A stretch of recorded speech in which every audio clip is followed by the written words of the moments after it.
자, 오늘 말씀 에베소서 3장 1절에서 6절까지입니다.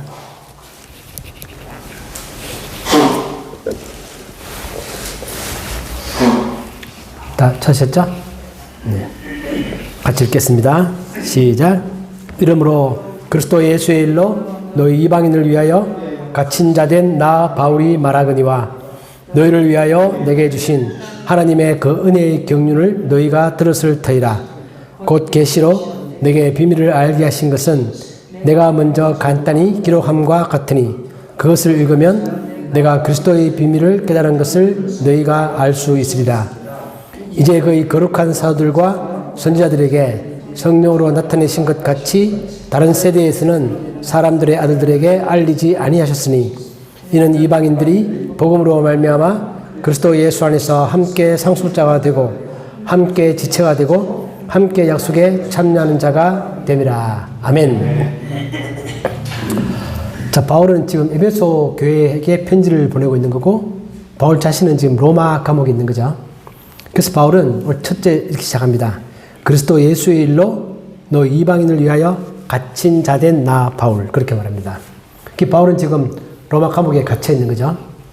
바울이 로마 감옥에 갇힌 이유는 뭡니까? 오늘 말하고 있는 것처럼 그리스도 예수의 일 때문에 또 그리고 이방인들을 위하여, 그래서 자기는 현재 로마의 감옥에 갇혀 있다, 그렇게 말합니다. 근데 로마 감옥에 갇혀 있는 걸 생각해 보면 사실은 바울이 사람들에 의해서 붙잡혀서 로마에 간 거죠. 근데 표현을 보면 바울은 이렇게 말합니다. 내가 예수의 일로 감옥에 갔다, 그렇게 말하지만 또한 동시에 나는 예수 그리스도의 포로다, 그렇게 말합니다. 영어를 보면 The prisoner of Christ Jesus, 그렇게 말해서 내가 예수 그리스도의 죄수가 되어 있다. 예수 그리스도께 내가 포로로 잡혀있는 사람이다. 그래서 이 두 가지 의미가 참 우리 주는 의미가 참 의미심장하죠. 첫째는 그는 예수님께 사로잡혔습니다. 예수님께 포로가 된 거죠. 예수 우리가 사랑의 포로 된 자, 그렇게 말하는 것처럼 그는 예수님께 포로가 되어 있는 것입니다. 자기 모든 생의 목적이 다 예수님께 초점이 맞춰져 있고 예수를 위한 삶이고 그렇게 맞춰져 있는 것이고, 그것이 이제 현실적으로 그가 유대인들로부터 미움을 받아서 로마 감옥에 가게 된 그런 상황이 되었다, 지금 그렇게 말하고 있습니다. 그래서 유대인들은 바울을 왜 미워하는 거죠? 유대인들은 바울을 엄청 미워했습니다. 왜냐하면 바울 자신이 유대인들만이 가지고 있는 그런 선민 사상들을 정면으로 부정하는 거죠. 하나님은 유대인들만의 하나님이 아니다. 하나님은 유대인들만을 사랑하는 게 아니라 모든 민족을 다 사랑하신다. 하나님은 유대인들에게만 구원을 주시는 게 아니라 모든 민족에 다 구원을 주신다, 그렇게 말하고 있기 때문에 유대인들이 볼 때는 자기들만이 하나님의 백성이고 하나님은 자기들만의 하나님인 것을 정면으로 부정하고 있는 것입니다. 이 사도행전에 보면 이 바울이 잡히게 되는 과정이 나오죠. 사도행전 22장에 보면 유대인들이 바울의 말을 듣고 난 다음에 이렇게 말합니다. 사도행전 22장에서 그들이 소리를 질러서 이러한 자는 세상에서 없애버리자, 살려둘 자가 아니다. 그들은 바울은 죽여야 된다. 왜? 저렇게 하나님에 대해서 이스라엘 민족에 대해서 정면으로 부정적인 말을 하는 사람이니까 저 사람은 죽여야만 된다, 그렇게 말했던 사람이죠. 또 그러면서 바울을 죽이기 전에 반드시 바울을 죽이자, 그렇게 맹세한 사람들이 40여 명 있었다고 그렇게 말합니다. 23장에 보면 그들 중에서 바울을 죽이기 전에는 먹지도 않고 마시지도 않기로 맹세한 자 40명이 기다리고 있었다라는 뜻입니다. 그들은 유대인 열성분자들, 바울을 반드시 죽인다. 내가 죽이기 전에는 밥도 안 먹을 거야. 내가 물도 안 마실 거야. 엄청 단호한 태도를 가지고 바울을 죽이고자 마음먹었던 그런 사람들이 예루살렘에 있었다는 거죠. 이 바울이 그래서 우리가 체포가 된 직접적인 원인은 전에 제가 드렸던 것처럼 그가 에베소 사람, 즉 지금 편지를 보내고 있는 에베소 교회의 에베소 사람인 드로비무를 데리고 예루살렘에 갔는데, 이 사람은 헬라인이죠. 이 사람은 즉 유대인이 아닙니다. 그리고 할례도 받지 않았습니다. 그런데 이스라엘 사람들이 봤더니 그 바울이 그 사람을 데리고 성전에 들어간 것을 오해를 해서 저렇게 율법을 어기고 저 이방인을 성전에 데리고 들어가는 자 바울 반드시 죽여야만 한다, 그렇게 생각했던 바로 그 사건이 오늘 에베소 교회에 자기가 편지를 보내면서 에베소의 사람이었던 드로비무 때문에 직접적 동기가 되었습니다. 이렇게 바울이 전도여행을 다 다니고 난 다음에 1차 전도여행, 2차 전도여행, 3차 다 다니고 난 다음에 예루살렘 들어가서 예루살렘 교회에 자기가 보고를 할 때 그때 예루살렘의 교회의 기둥이었던 베드로와 야고보가 바울을 만나고 난 다음에 이런 걱정을 합니다. 야고보가 이런 말 하죠. 사도행전 21장에 보면 바울에게 내가 이방에 있는 모든 유대인을 가르치되 모세를 배반하고 아들들에게 할 일을 행하지 말고 또 관습을 지키지 말라 한다 함을 그들이 들었다. 그들이 들을 때는 바울이 이렇게 가르쳤다는 거죠. 모세를 배반해라. 아들들에게 할 일을 행하지 마라. 또 계속 내려져 왔던 유대교의 그 전통의 관습을 지키지 마라. 그렇게 말했다는 것을 그들이 들었을 것이다. 그러면 어떻게 할 것인가? 그들이 필연 그대가 온 것을 들었을 것이다.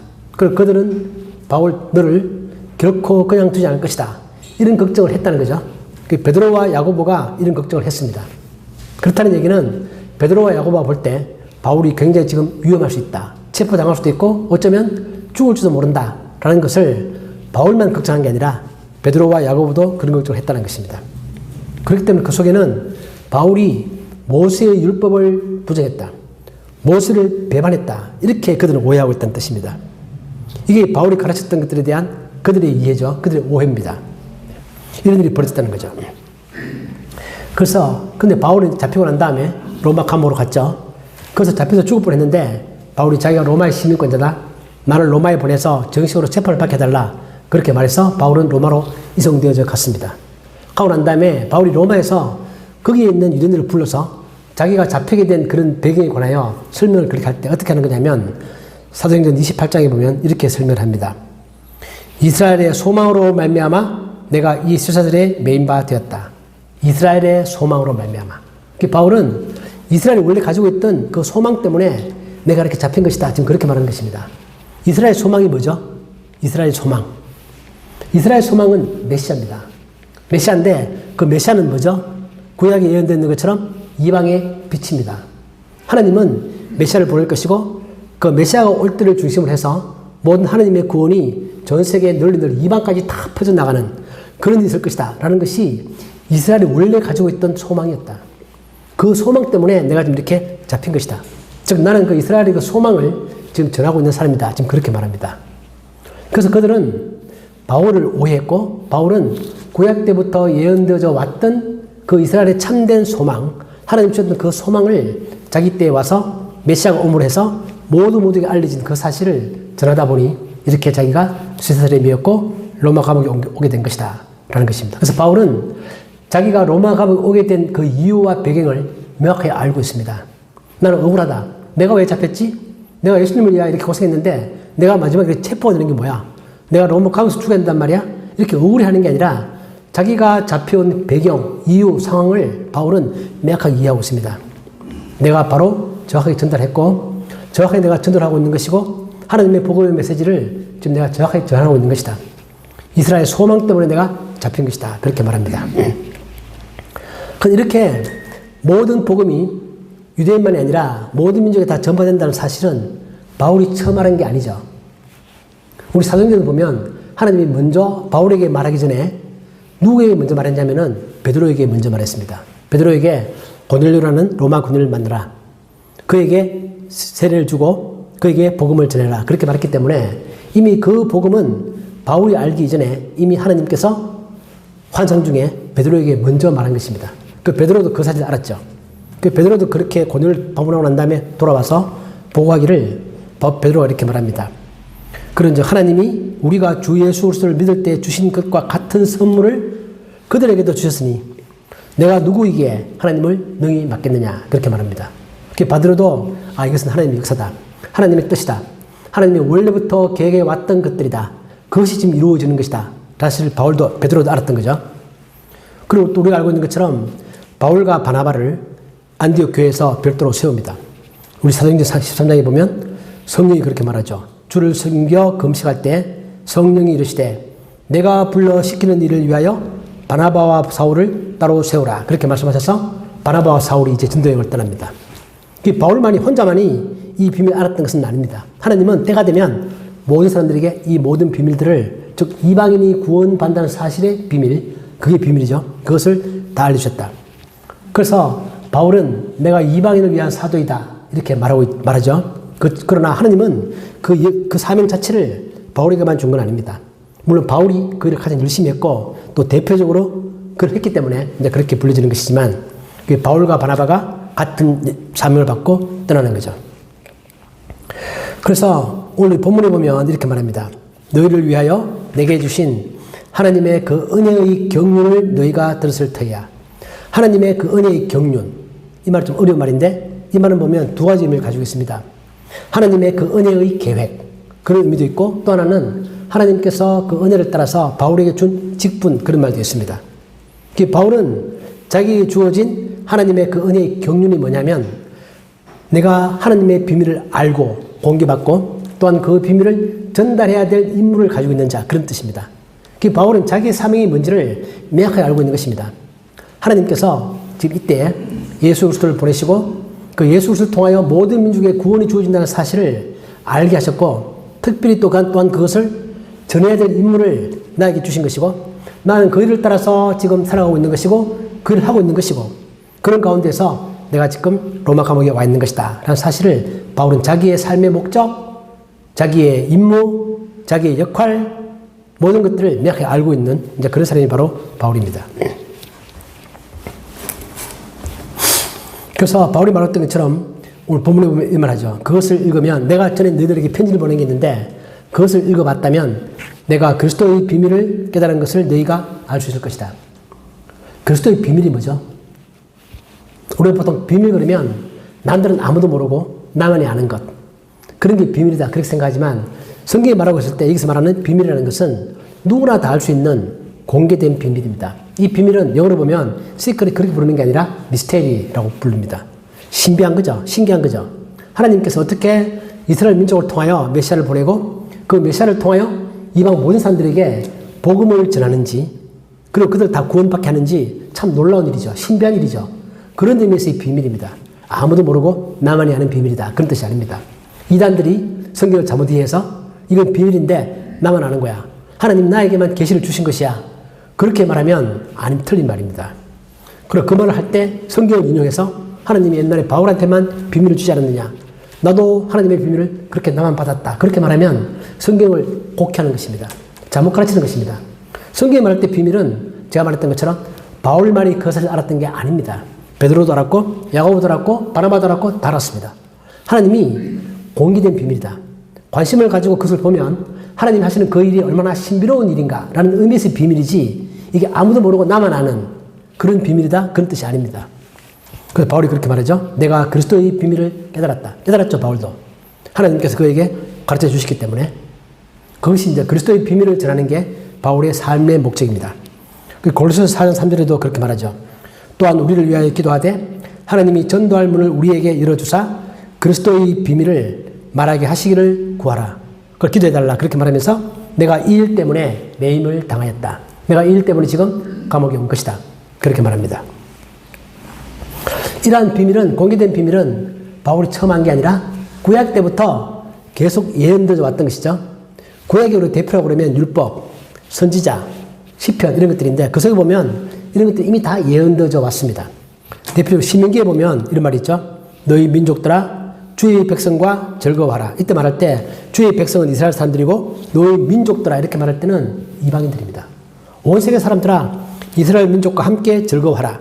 그렇게 말하는 것이고 또 우리가 너무나 유명한 이사야 11장에 보면 메시아의 탄생에 관하여 예언하면서 그날에 이새의 뿌리에서 한 싹이 나서 만민의 기치로 설 것이요 열방이 그에게로 돌아오리니 열방에 돌아온다는 뜻입니다. 이것은 이미 하나님께서 이사야를 통하여 메시아에 대한 예언을 하면서부터 모든 민족이 다 메시아께로 돌아온다는 사실을 이미 하나님께서 예수님 모시기 700년 전에 다 이미 예언했던 그런 사실이다. 또 시편 18편에도 보면 이런 시편 내용이 있죠.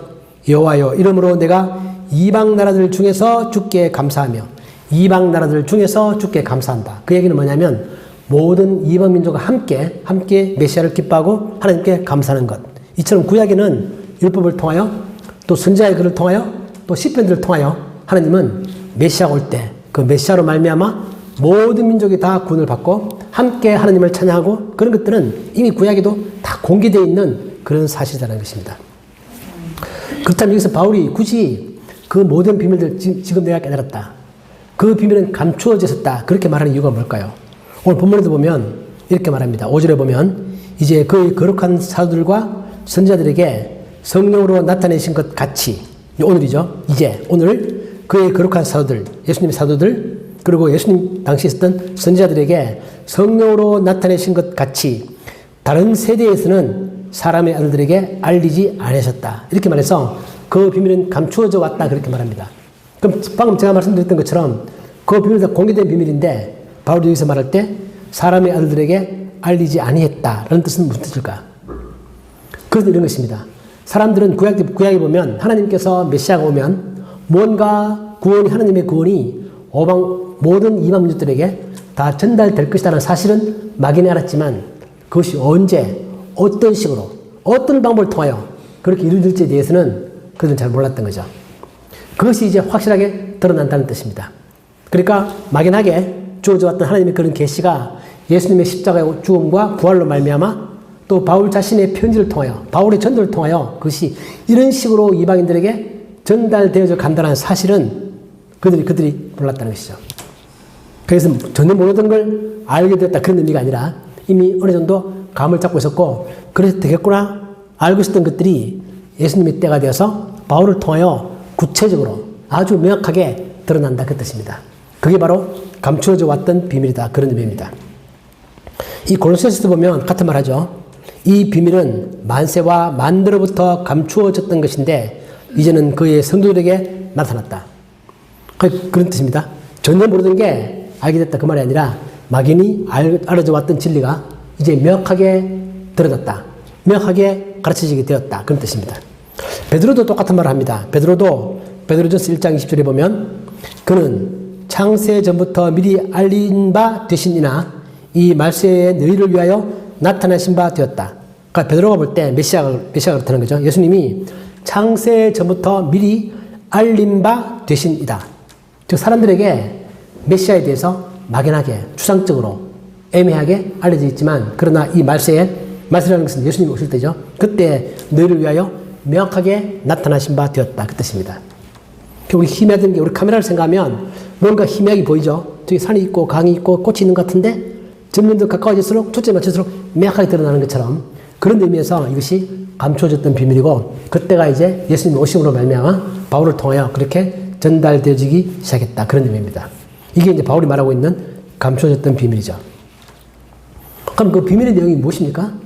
그 비밀의 내용은 아주 대단한 게 아닙니다.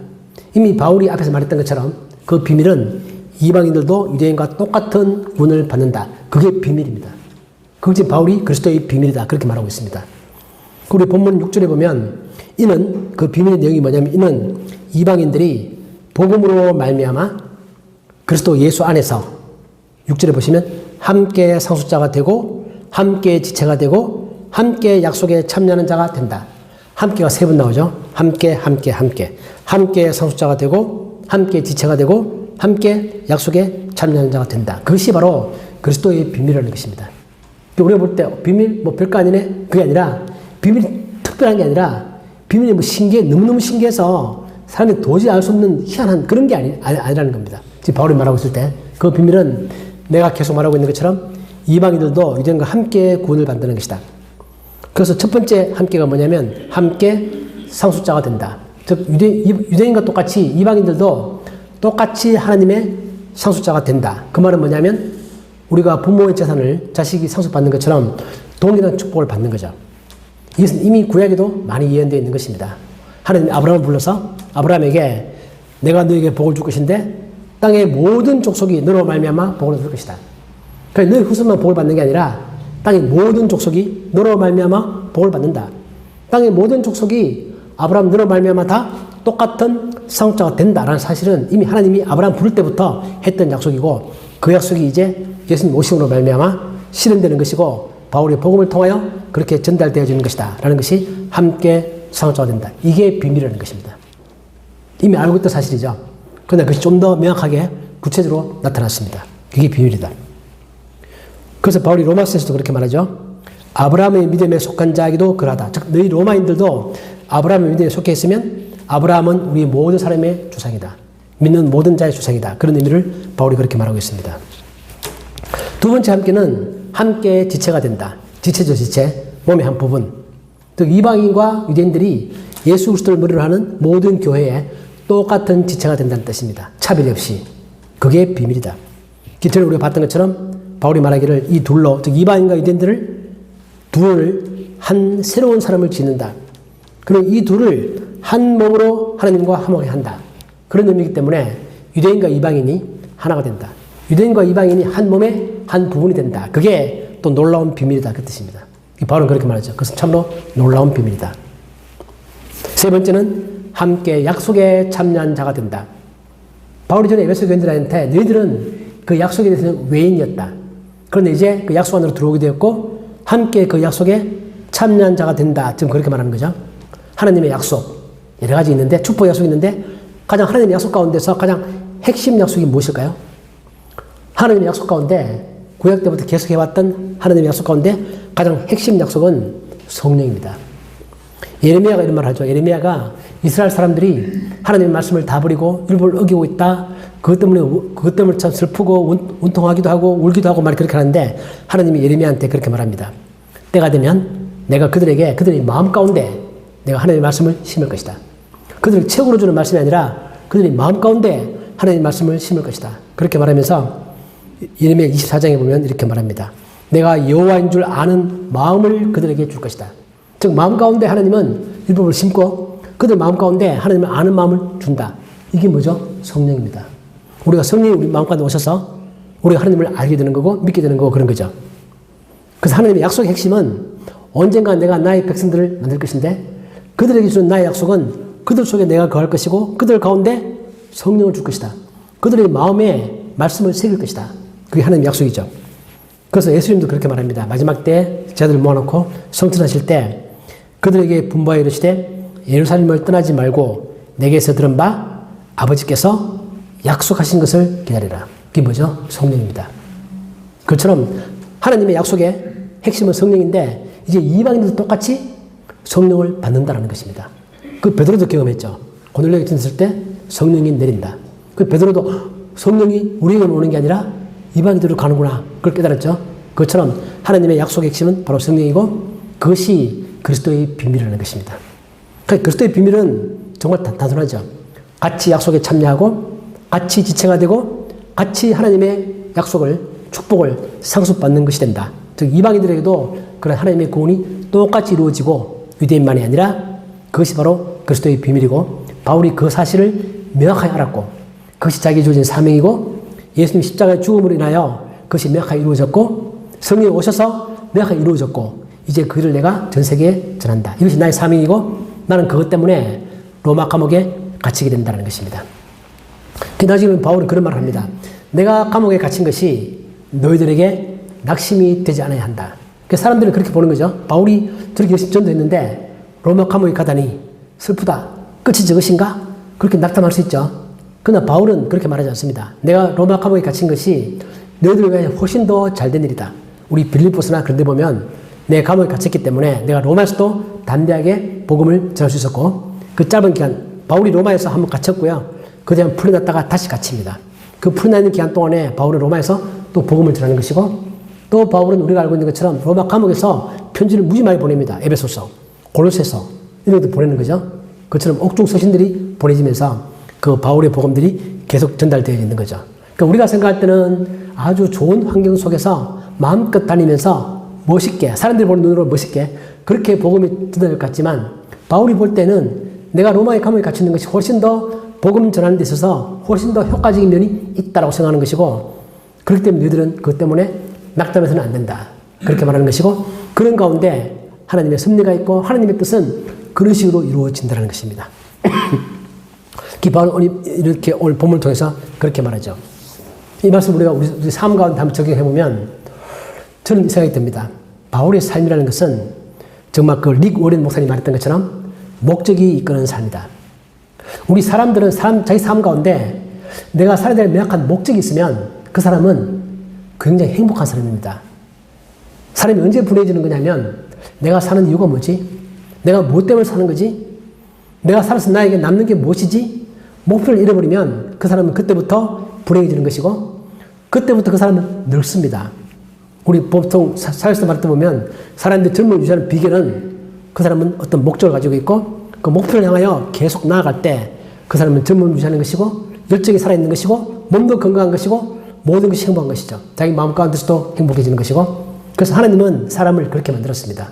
그 릭 오렌 목사님이 말했던 것처럼 목적이 이끄는 삶이다. 사람에게는 목표가 중요하고 내 삶의 목적이 굉장히 중요한 것이다. 바울은 그 목적이 너무나 명확한 사람이죠.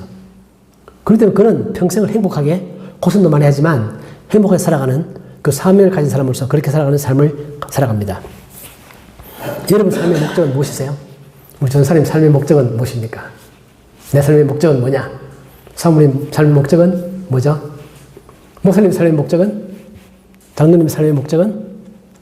다 크게는 같을 것입니다. 그죠? 다 크게는 같을 텐데 크게 주님을 위하여 하나님을 위하여 살아가는 것이 내 삶의 목적인데 그 가운데서 또 작은 목적들이 있죠.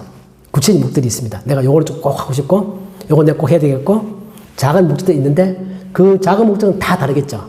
하나님 주신 환경도 있고 나의 재능도 있고 다 다르기 때문에 작은 목적은 다 다를 것이고 큰 목적은 똑같겠죠. 그래서 그 큰 목적 가운데서 바울은 자기의 복음을 이방인들에 전하는 것이 자기의 삶의 목적이다 생각했고 베드로는 유대인들에게 또한 예수 그리스도의 복음을 전하는 것이 자기의 사명이라고 생각했고 다 다르죠. 약간씩 다릅니다. 누가는 바울을 따라다니면서 바울의 그 했던 행동들과 말들을 잘 기록해서 후대에 남기는 것이 누가의 삶의 목적이었고 그런 거죠. 마태도 똑같습니다. 다 그런 사명을 가지고 있죠. 다 다른 사명을 가지고 있습니다. 큰 같은 목적 아래서. 우리도 지금 그런 거죠. 큰 목적은 같습니다. 그죠? 우리가 모여서 예배를 드리고 하나님을 섬기고 큰 목적 갖고 그러나 작은 목적은 다 다른데 그 작은 목적을 구체화시키고 만들어가고 실천에 옮기고 이것이 내 삶에 피곤하고 힘든 게 아니라 정말 내 삶을 지탱해주고 내 삶에 활력을 주고 내 삶에 열정을 주는 바로 그런 것이라는 것입니다. 그 바울을 보면서 저도 그 생각을 했습니다. 내 삶의 목적은 무엇이지? 여러 가지가 있겠죠.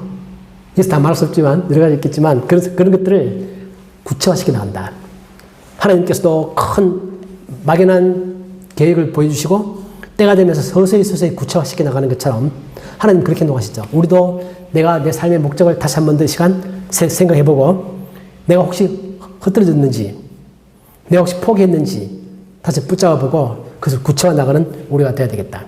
바울은 빌립보서에서 그렇게 말하죠. 역시 로마 감옥에서 나는 아직도 내가 지금 복음을 열심히 전했고 마지막에 지금 내가 로마 감옥에 갇혀있지만 나는 아직도 바울은 표들을 향하여 그리스도 예수 안에서 하나님이 위에서 부르신 부름의 상을 위하여 달려간다. 빌립보서에서 했던 말입니다. 로마 감옥에서 그 사역의 마지막 시점에서 아직도 바울은 표들을 향하여 가고 있다. 그렇게 말합니다. 우리도 그런 삶을 살아야겠다. 그 생각이 듭니다. 우리가 언제 죽을지 모르겠지만 죽는 그때까지 나의 목적을 더 구체화하고 그것을 계속 실천해 나가는 바울과 같은 그런 삶을 살 때 하나님이 나에게 주신 삶을 정말 잘 살아가는 삶이고 나 자신에게도 그것이 행복하고 의미 있고 기쁜 그런 삶이 될 것이다. 그렇게 확신을 합니다. 자, 그런 기쁨의 삶이 우리 모두에게 차고 넘치기를 주님 이름으로 축복합니다. 아멘.